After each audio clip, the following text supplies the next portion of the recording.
কোলাঘাট থানা ঘেরাও বিরোধী দলনেতা শুভেন্দু অধিকারীর। কি বলেছেন শুভেন্দু অধিকারী আপনাদের জানাবো।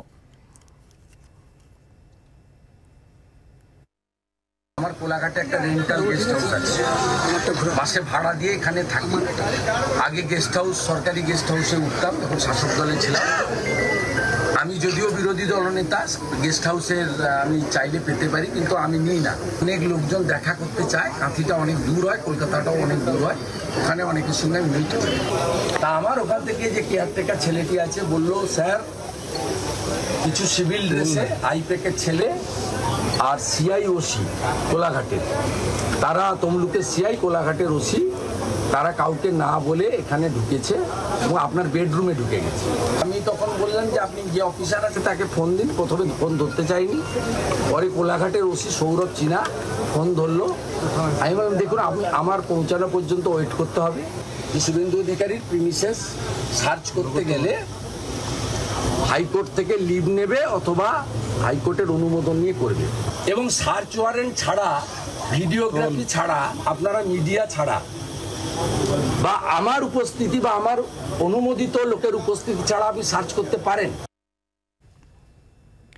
মৌমিতা চক্রবর্তী আমাদের সঙ্গে টেলিফোন লাইনে রয়েছেন। আমরা দেখলাম মৌমিতা, শুভেন্দু অধিকারী তিনি প্রশ্ন করছেন যে কি করে আদালতের অনুমোদন ছাড়া এভাবে সার্চ করা হয়েছে, এবং তার অভিযোগ যে শুধুমাত্র সিভিল ড্রেসে পুলিশই নয়, তার সঙ্গে আইপ্যাকের কর্মীরাও গিয়েছিলেন। তিনি কি অভিযোগ করছেন?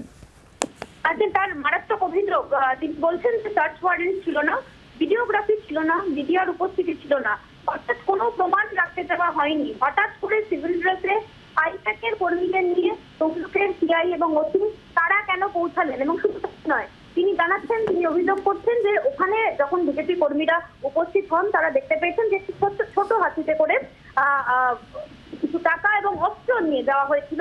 তাকে ফাঁসানোর চেষ্টা করা হচ্ছে বলে তিনি অভিযোগ করছেন।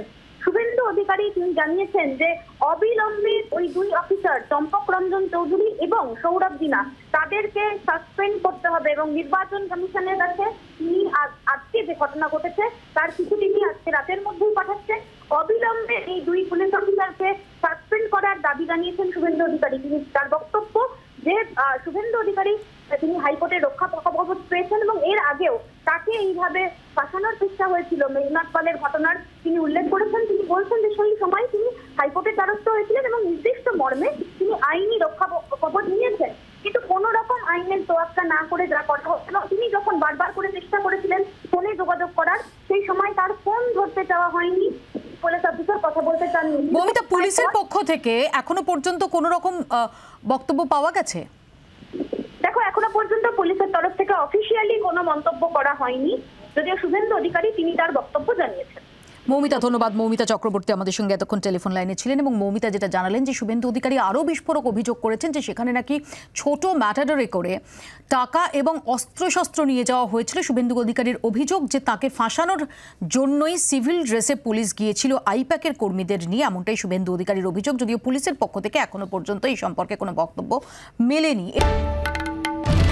বাংলার আওয়াজ, বাঙালির আবেগ, জি 24 ঘন্টা।